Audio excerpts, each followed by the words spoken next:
Hey, what's up everybody? Bdf 44 coming at you with another video. Happy Friday. Happy Friday. Hope everybody's having a great Friday. It's a little warm again. The weather is all over the place. It's going to rain next Tuesday and Wednesday or something like that. It's very inconsistent weather right now as we have officially exited summer and now very much in fall, I believe is what they call it. I don't know what the weather has not settled into what it actually wants to be, but it's about 85 degrees today. Yesterday it was like 10 degrees cooler or something like that. I don't know. But everything worked out, man. I was very fortunate to have been able to pay cash to get my Uber done. I'm so glad they implemented that. I don't know how long that's been in place, but there definitely was a time where they did not accept cash with Uber. And they allowed me to pay a $20 bill to get here. I needed to because I had another transaction take place that I wasn't expecting that took away the money that I needed to pay my way here. So I had to work out a deal with these people because I had just enough. I only pulled enough cash out to pay the room, and that was about it. And so I owed them $10. They said they'll take it out of the deposit for next week. They'll just give me back $20 instead of $30 for when I exit Nevada in 3 weeks from now. So that's really good news. I mean, I'm very thankful they have that type of deal where they work that way with us. And so everything worked out, man. Had a good meal last night, even though it looked like I wasn't gonna be able to pay for that. I was able to use cash to get that, and I was able to use cash to get here. So everything worked out. I paid for the room, got checked in. And now I am going to purchase some things that of course need to be purchased for my meals and stuff like that. I'm not really sure if I want to buy any Angus beef now, because I had issue with Angus beef last time I purchased it. But the thing about it is when you've been eating something like this, I don't put any seasoning on it because I know my body don't like seasoning. It's like, if you got a bad batch, do you cut it all the way out? I don't know, because it depends on whether or not my body is starting to reject it or not. I do believe that was just a bad batch. It was probably a sick cow or something, who knows. Sometimes you get better, just like anything else you purchase. Sometimes it's good batches, sometimes you get defective batches. And this was a very bad batch of meat. So do I run from meat entirely and just try to go vegetarian, which it really doesn't taste that good? I mean, from what I eat without the meat, it's not a good tasting meal. So I don't know, man. I don't know. I'm not really sure if I want to take some time off. I don't think I've ever eaten my stew without beef, to be honest with you, or some type of meat. So I don't know. I'm trying to make up my decision in regards to that. Do I want to cut meat out entirely? Because that really was a bad experience that I had last week, and I am 100% from that. So I don't know, man. But I do have other things to purchase, so I'm getting out. But yeah, man, it's been a good couple of days, man. I slept well, but not for very long. I was fighting sleep last night. I did not want to go to sleep. I had so many different things I wanted to pay attention to on my phone. It's just an overload, really. I had different TV shows, episodes that I'm backed up with, things that I haven't watched. I got NBA highlights that I've been trying to watch. I had podcasts I want to watch. I had music came out last night I wanted to listen to and load up onto a playlist.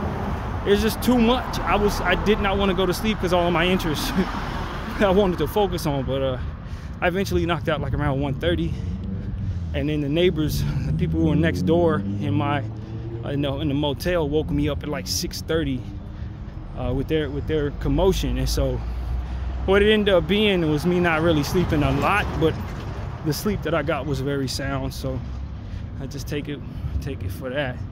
I got a notice in the mail from that was forwarded from the SSI people to my uncle. And essentially what it says is they need to know more about my mental health situation, so they want me to have a psychological evaluation. I just had one literally 2 weeks ago, and I was told that I probably don't need another one at all. So what I need to do is call them up and say, hey, I just did a psych eval. Would that be sufficient? Or do you need me to have one separate one for you. Because when they sent that, I'm sure they didn't have that on file because, of course, it was just done. So I'd imagine it would be sufficient. They could take from that all that it is that they ultimately want to see. So hopefully that'll be sufficient and I won't have to go down there. But if I do, there's another trip downtown somewhere in LA. I'm not sure where it is. And it's likely going to be, it's going to be on the 28th at 9 a.m. So essentially me doing the same thing all over again on the 28th of this month. So, and today's the 10th. So that's somewhere around the time I'm supposed to be checking out of this room. I hope it doesn't fall on the day I check out. I'm not really sure. I have to look at the schedule and see. But it's going to be it's going to be that week basically for certain. Because of course every 3 weeks you check out. So today's the 10th for check-in day. And so somewhere in that range, I'm likely gonna have to go down there and do that. So I don't mind doing another psych eval, but that whole process was kind of tedious, and the fact that it was in LA downtown meant that I had to get up very early for it. So if I can submit to them that I just did one, hopefully I won't have to do another.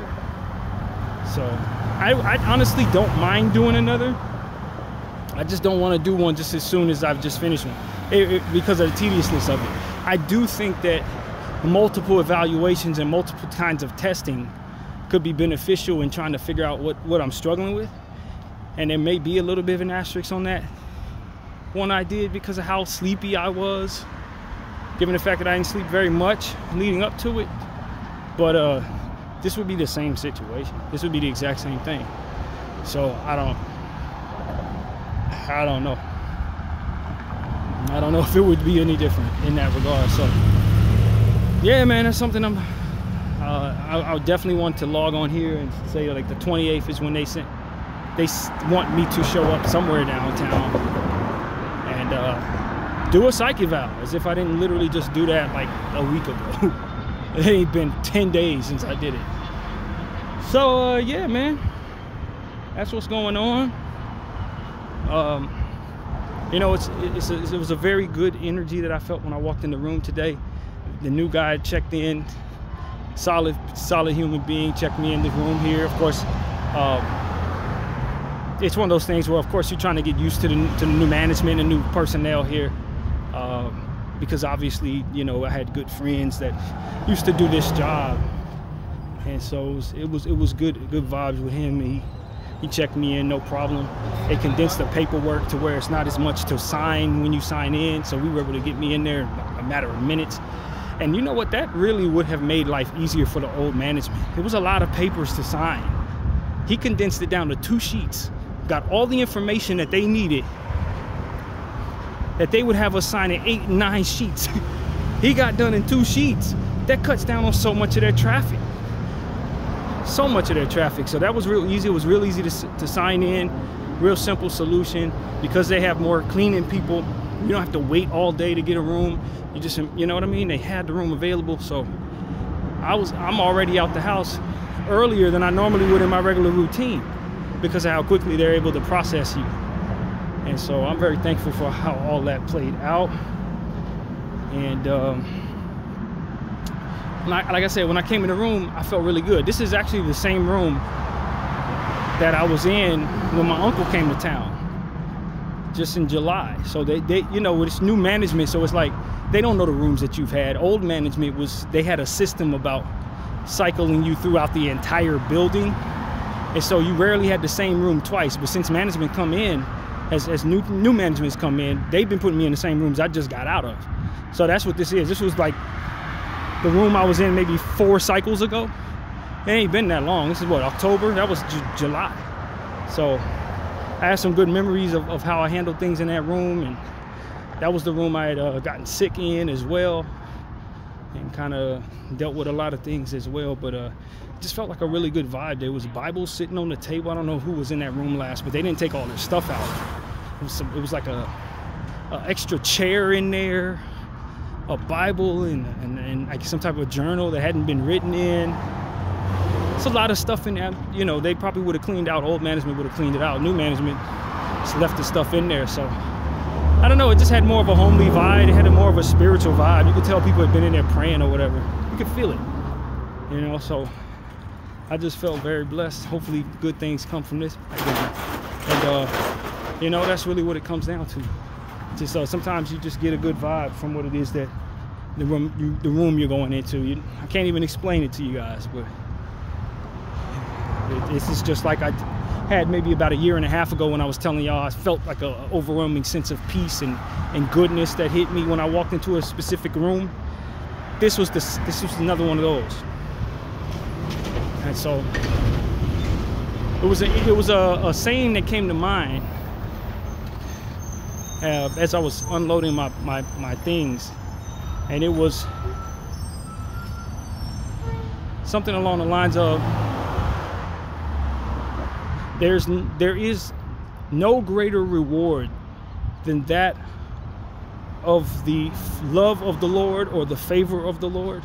I can't remember exactly how it went. It ain't coming out as smooth as it did in my head when I first initially thought it. But there's no greater reward than that of the favor of the Lord. I think that's how that went. And it's the truth, man. Think about how many different things that have gone on in life, and the Lord just kind of make it work out, even when it doesn't look that great, even when things look like they're going to be a little shaky. I always like to tell you guys, don't make things worse by anticipating things being bad because it's presented to you as if it's going to be bad. You don't know how it's going to shape out. But what you can definitely do is initiate it being bad by your behavior being bad in response to what you believe looks bad. You know what I mean? And that's what's coming to mind right now. It's like, my analogy is, don't spin around like the Tasmanian devil, spinning around tearing everything up just because something looks like it's bad, because you don't really know what God is going to do with what looks bad. You know, and that's what I ended up seeing the implementation of yesterday, with me having that transaction take place, T-Mobile taking that money out of my account. Then it looked like I was gonna have to eat what I had, because I didn't have no path to be able to have food delivered to me. I didn't know where food would be around there. I have all these dietary issues, so it's like, the way it presented, once that money was taken out, it was like, okay, you're gonna have to eat what you have. You're not gonna like your meal. It's gonna suck. Like, that's what the evidence showed me. What the actual truth was that I was going to end up walking somewhere to get some food that I was gonna enjoy a lot, that my body actually digested very well. That was what was actually gonna happen. I could have had a bad attitude, a bad mindset leading into that situation, one that was so defeatist that probably would have locked me into eating a bad meal, or maybe not even eating at all. You know what I mean? Just out of sheer spite of not wanting to eat what I had. But because I followed what it is that I knew I should, which is ignore the evidence and just pray to God and ask for favor, what ended up happening was, as soon as I got in the room, instead of thinking about all that was wrong, I settled down. I listened to that voice in my head, said, yo, let's work on the playlist. Let's work on the playlist. Let's work on some art. And I made some very good art. One of my very favorite pieces was made last night. One of my very favorite pieces was made in that session. I enjoyed the music very much. After the music was done, I got up calmly, feeling good, committed to myself that I was going to spend a little money on some food, committed to the idea that I had to go out and walk and get it, and then proceeded to just search for something that I would like. Worked out that process to where I found something that was good, and now I can go back there anytime I want to with another option instead of just my burrito. I can get my rice if I want to taste something different. I know what I can digest. I know exactly where to get it. I know how much it costs. You know what I mean? That kind of thing. So it's like, and had I gone through the process of things falling into place the way that I wanted them to, I would have never discovered my rice place that I just discovered yesterday. So sometimes you just got to let God set you up for what your best outcome will be. Appreciate you, brother. Let him set you up for what your best outcome will be, so that you can receive the favor that he has for you. Sometimes it takes you going through unorthodox, I guess, or unfavorable conditions in order to receive the reward that can only come from those situations being as they are. If everything lines up the way that it's supposed to, he can't do that special thing that he's going to do from the circumstances that didn't look good, that are not supposed to, quote unquote, happen. You can't get that favor, that special thing that comes from only that scenario playing itself out. And that's what the Lord is helping me understand. That's exactly what he's helping me understand. And I kind of understood it already, but I saw it play itself out the right way.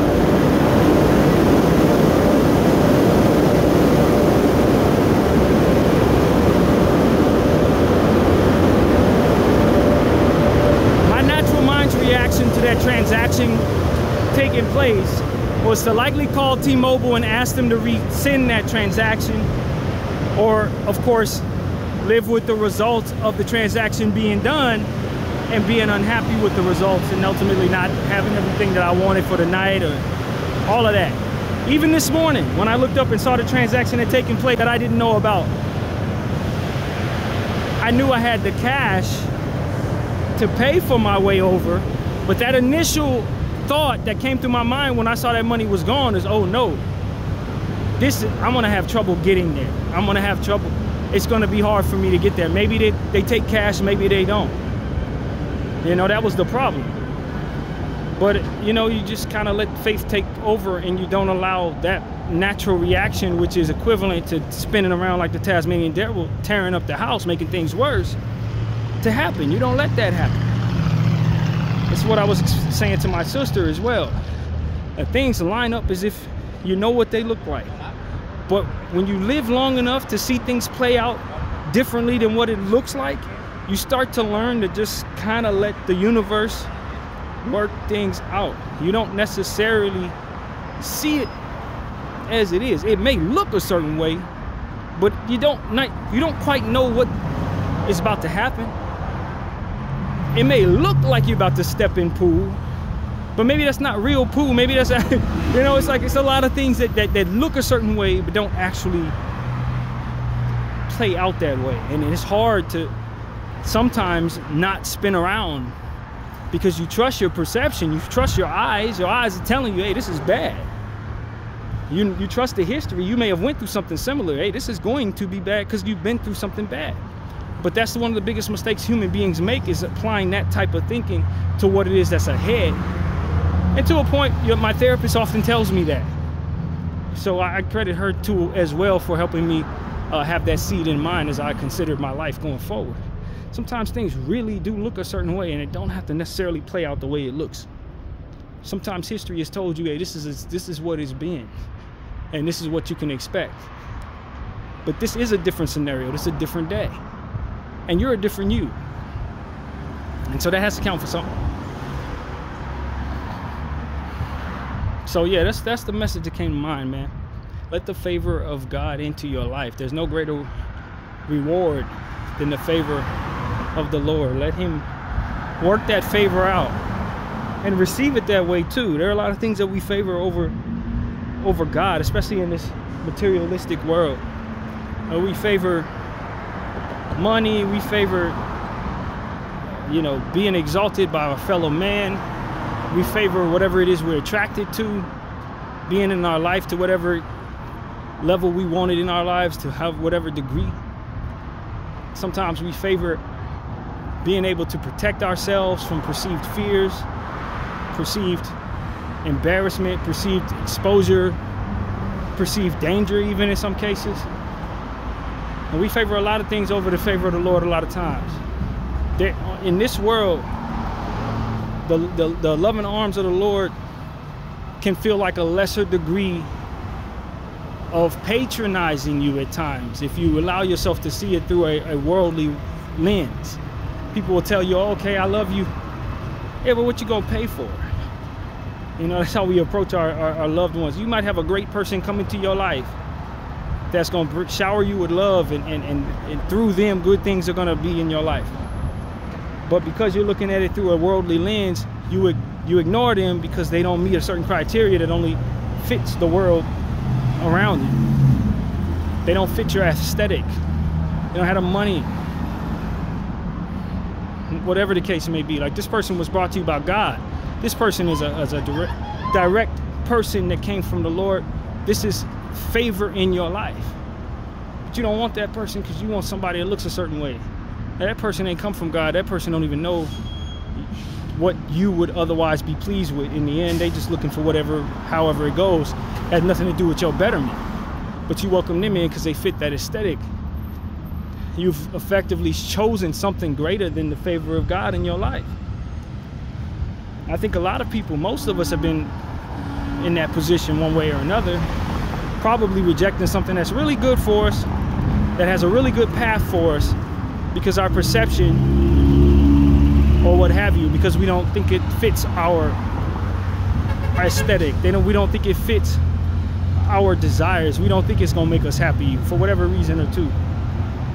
Sometimes it just comes down to trusting God, letting Him show you what's right for you, rather than you being so certain. So a lot of times being certain is the problem. Just like when you lock in bad behavior because of what a perception may present to you that will look unfavorable. So too can we do the same with things that we think are good for us. And we should, stiff-arming things that are really good for us, welcoming in things that are bad, as we talked about in other conversations on this channel very recently. I think at the end of the day, we just ask the Lord to help us achieve greater wants. Help us undo the cultures of our mind that allow for us to welcome things that are not divine. Ask Him to override that of the propaganda that's been placed upon our skulls in our various countries and our various cultures that makes us want to look at God's favor as something that is not good for us, or something to just look at as a patronizing entity that ain't really serious about making us happy or making us whole. Looking for ways to trust your own understanding and the world's understanding as opposed to the divine, who understands everything for all time.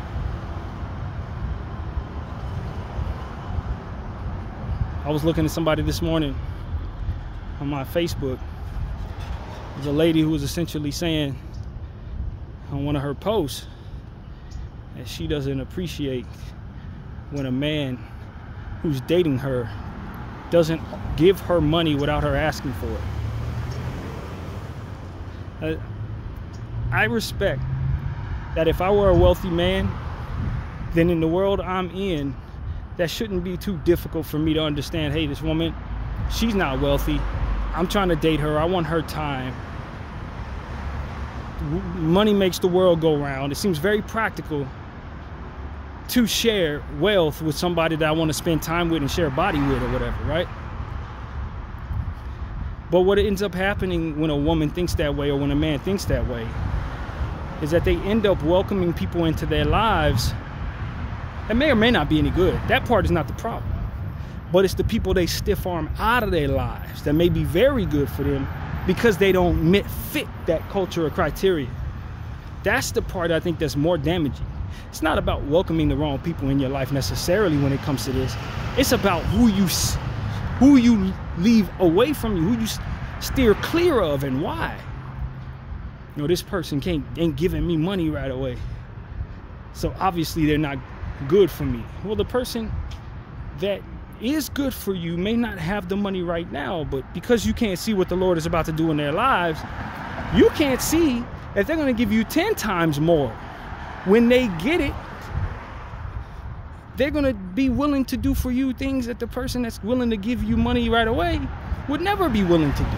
Be more loyal to you, be more happy for you, be more respectful of you and your space in the ways that you don't even realize.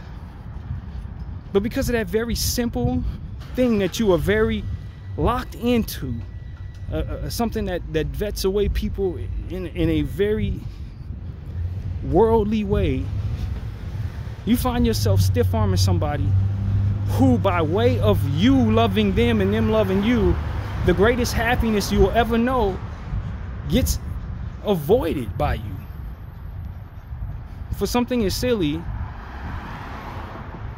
as that. People don't welcome the will of God in their lives in a lot of cases because they're too busy trying to do the will of the world.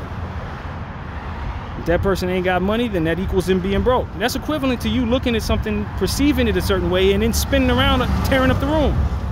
It's the same thing. It doesn't mean that you're wrong. Sometimes your perception is right.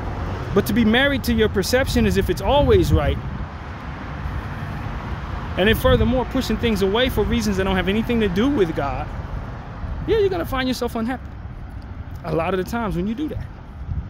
Yeah, you're gonna find yourself pushing away good people a lot of times when you do that. And you may welcome some people in your life that makes you very unhappy. They have the means of taking care of your worldly concerns,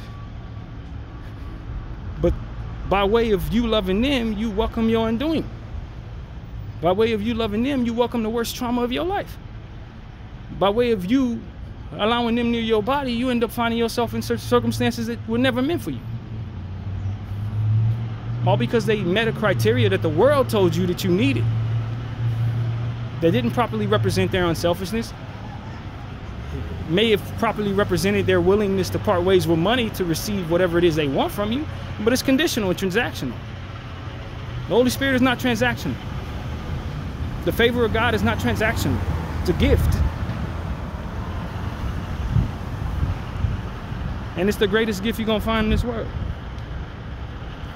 And so that's what I'm here to tell people, man. We got to get ourselves into a space where we're not doing that by way of our culture. Our culture will tell us, hey, we need to do this, this, this, and this. The reality is you don't really know what you need to do in some cases. You just need to lean on the will of God and understanding of God, not your own. The world going to tell you how to burn. The world going to tell you how to run into the same wall that it's headed toward. You don't want to be running into that wall. You don't want no part of that. You prefer what comes of what the God you serve is trying to do in your life. You prefer the will of God in your life, not necessarily what the will of the world is. The world don't know what the heck is coming next. God has every intention of leading you toward what it is He has for you. It's His world. At the end of the day, it may be an evil world, but it belongs to God. For better or worse in some cases, being that it is an evil world, but it's only evil for a temporary time. And it requires each and every person in their own spaces to turn away from evil ways in order to effectively make it what it is that He wants it to be. So as long as we're looking at everything through a worldly lens, doing things in worldly ways, pushing people away for worldly reasons that harbor no understanding of what's to come, then we're gonna find ourselves in situations where we're making the world worse, one practice like that at a time, one decision like that at a time. Find ourselves more and more unhappy because the world can't make us happy. The world can provide a whole lot of worldly comforts which still tell no stories about what's to come. They tell you nothing about what's to come. And I heard a story recently, and it ain't the first story I heard like this, where a man won a lot of money through the lottery or something. He inherited a lot of money somehow. As soon as he got that money, some people in his own family kidnapped him and extorted him out of that money. Now, if you would have told him right before that took place that he was going to get that money, you best believe he would have thought of it as everything but what it ultimately became. After the fact, he understood that money wasn't necessarily a blessing to him, that he wasn't even going to have it for very long, but he was going to have a lot of trauma that came from it and some betrayal that came from it. But if you would have just told him outright the day before that money was announced that he was going to get it, what he thought would come of that money, I guarantee you he would have said, well, my life is better now. I could do this, this, this, and this. This is what it's going to be because I have the money. Now, that's what you think is coming. That ain't what's actually coming.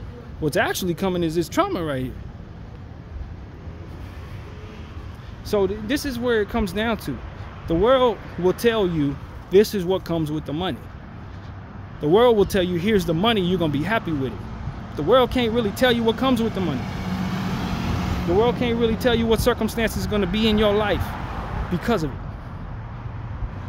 And the world's going to tell you, oh, because this person's broke, you're going to have an unhappy life. Because this person is not wealthy, they're not good for you. But the world has no idea what circumstances will arrive from you allowing that person in your life as closely as the Lord wants you to allow it. You have no idea the context of how much pride comes. How much pride comes from actually building with the person that you love when you find that person that's worthy of going through and digging it out the mud for it. How much enriched understanding and strength that you're going to be so pleased to have had in your life from taking that path that the world is telling you to stiff arm. It's that context that we're lacking, because hindsight is 20/20, foresight is blind. All you know is that person's broken, you're going to be unhappy with them. What you don't see is all those different beautiful things that y'all going to go through, for which are timeless in your life, priceless in your life, and that you wouldn't, at the end of your life, have given up for anything in the world.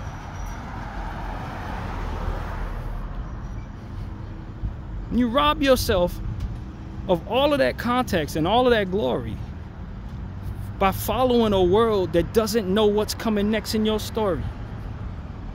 But it's certain to suggest you stay away from certain things as if it knows what comes with what when it does not. It certainly tells you to welcome things into your life when it knows not what comes with what. There's no idea what comes with what. It's a concept I've understood for a long time, because I was blessed to be raised by a mom who put that concept in my head early in life.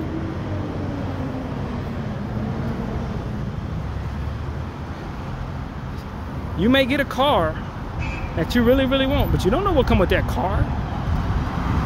You may get in that car and get in a car accident. You may get in that car and hit somebody. You may wish that you never got in that car after you get it, but beforehand, you can't tell you that. You don't know that. All you see is what you want. But as you live out your life and see how it plays out, you will then look back and realize your wants betrayed you. What bothers me in this is that most people don't learn that lesson in other people's lives. Because the last thing we question is our own wants. Yet, there are so many examples in humanity, in the history of humanity, and to the left of you and to the right of you, or where people's wants betrayed them. Where the things that people feel like they need are the things they need to stay away from.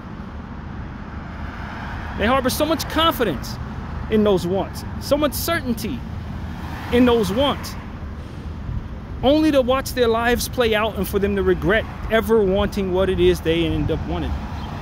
It was no good for them in the first place, but they were none the wiser. At what point in time does humanity start to question their own wants?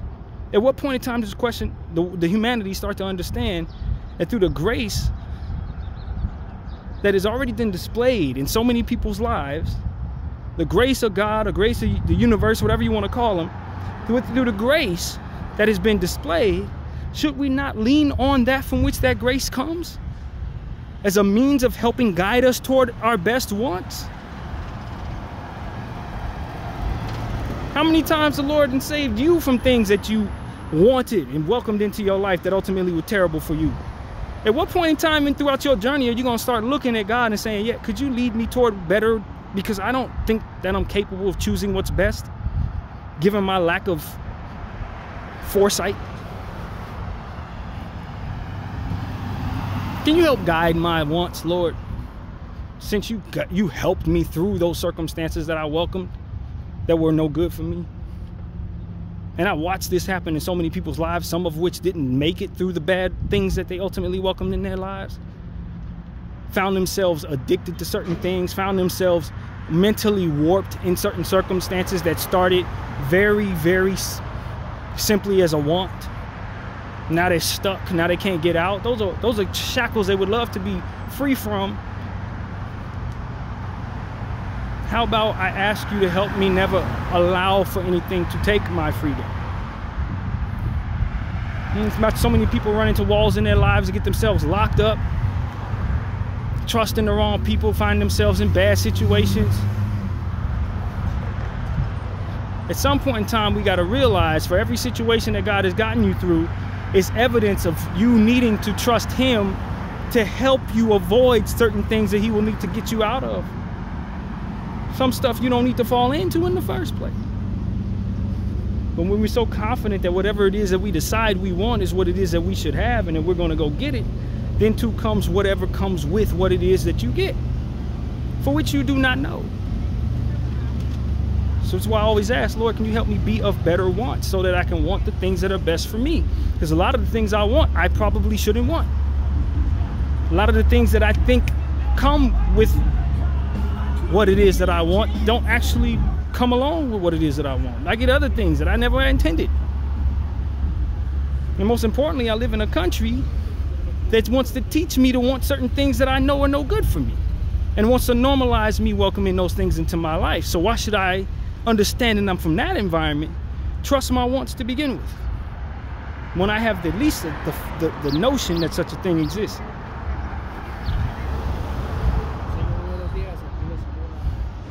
This is what it is that I'm here to tell y'all, man.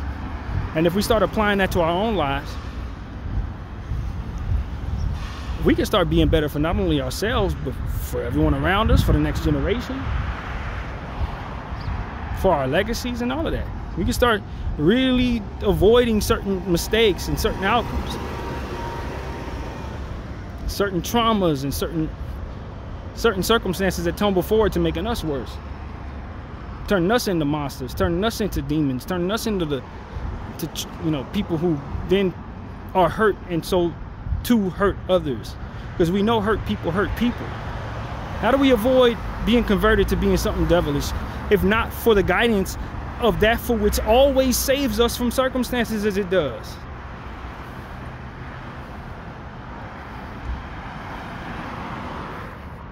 We be trying to avoid success a lot of times and really don't know it, but we do everything we can to sidestep success, do everything we can to sidestep what's good for us, only to welcome poison into our lives with confidence, with arrogance in a lot of cases, with certainty in our heads that is not backed by any sort of foresight.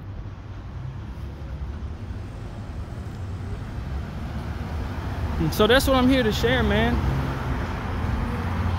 We got to dig deep into ourselves and figure out where we're applying the wrong things, where we're so confident that we know what comes with what, when we don't. We have no idea. We have no idea what comes with that. It may look good. You may see somebody else holding it and be happy with it. You may get it and it may have a different result in your hands. It may have a different look on you. You see what I'm saying? It may would have come with an entirely different circumstance. And so that's what I'm here to share, man. I want people to just question the validity of the certainty that comes with them desiring anything. That's what we need to start teaching our kids. That's what we need to have in our hearts. We can avoid a lot of trouble. We can fast forward on a lot of evolution if we start working that into our equation from person to person all over the world. Is this best to want? I don't really know. Yeah, I want it. I may even crave it, but is it going to be something that brings about goodness? Do I have any way of knowing? Nah, this person don't fit my culture or whatever it is that I'm used to. This person, it may look as if I'm gonna be unhappy with this person, but do I actually know what comes with them, or am I just moving in confidence as if I do? Because I've seen it go a certain way in someone else's hands or in someone else's life. I've seen something like this not play out, so now I'm certain it goes this way. It don't go that way all the time. That's not how the world works. A lot of times we apply circumstances, the confidence and the certainty that we have, to gravity, as in you drop something and it hits the ground. That's the same certainty we apply to certain things that require a great deal of nuance and ambiguity. Not every person who wears a black shirt, as we talked about in the previous video in a different scenario, is going to do what a person you saw wearing a black shirt is going to do. And we apply certainty to that type of thing that we would apply to gravity, as if you drop something, it's going to hit the ground. That's not the same certainty that should be applied to that type of thing. That's not what that equates to. There's a lot of different outcomes that can come from walking down the street next to somebody wearing a black shirt. It's not as simple as a person wearing a black shirt did that, so therefore everyone who wears a black shirt is going to do that. That's not how humanity actually works. That's not the math problem that comes with it. It's not as certain as gravity is to pull down what you drop. And that's where human beings make a great deal of mistakes. That's where human beings get into a space of being really, really awful to one another. Because they assume that what they've seen in human beings is going to be so certain to take place as gravity. As gravity is to drop things, so to speak. And that's what I'm here to say, man. Just because something dropped, if you find yourself in circumstances where there's no gravity, if you're in space, you could drop something on the, so to speak, and it may float, right? But the chance of that happening on Earth is not possible. That is not what's going to happen on Earth. But when it comes to human beings, that's not what's there. What's actually there is the truth that it can go a million different ways when you talk about human beings. It can go a million different ways when you're talking about animals. If something has free will and the ability to choose and the ability to sort through and think to whatever degree it's able, then there are a million different scenarios, beyond a million different scenarios, that can come from them. And the circumstances are not only what it is they choose, but what it is that's going on around them and how they react to it. What has happened in their lives and how that affects who it is you see there. It's not as simple as the certainty of gravity pulling something down you dropped. So as to say, when you see a black person and you've been robbed by a black person, your trauma may have it so that you're fearful of black people, but don't be so certain that that trauma is going to represent the danger you may or may not be in. It may not. It's something you'll have to overcome. Now, there may be times where your concern may align with the truth.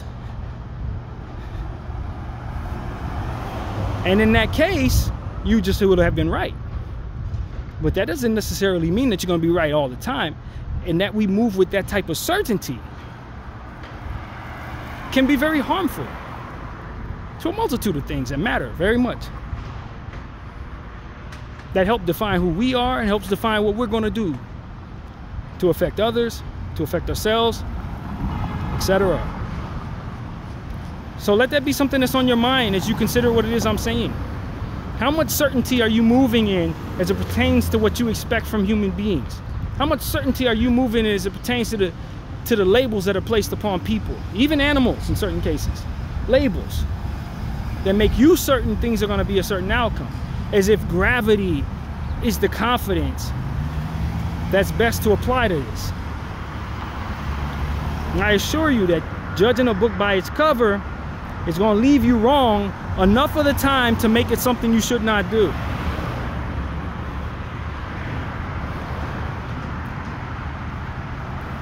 That I can assure you. And so, as I come to have this conversation, I understand that it applies to so many different things. When I think about what's going on in Gaza, I think about how we treat illegal aliens in this country. I think about how my people have been treated and the labels that are placed upon us. This conversation applies to so many different points of view, because a lot of what human beings are conditioned to do is move in that certainty that doesn't allow for the ambiguity and the fluidity of different outcomes. And furthermore, applying that gravity-like confidence to certain things will put you in a position to be the bad guy with human beings. And that's what we're not teaching one another enough. We're not teaching one another that enough. We're teaching one another the opposite, religiously in some cases, to without any questioning. And so I think this conversation applies to many walks of life, because this is part of the human condition. This is part of our evolution. This is where we're not very good at 2025. We're just not very good at this. And so that's pretty much what I want to say, man. Bdf 44, I thank y'all for watching. I'm out.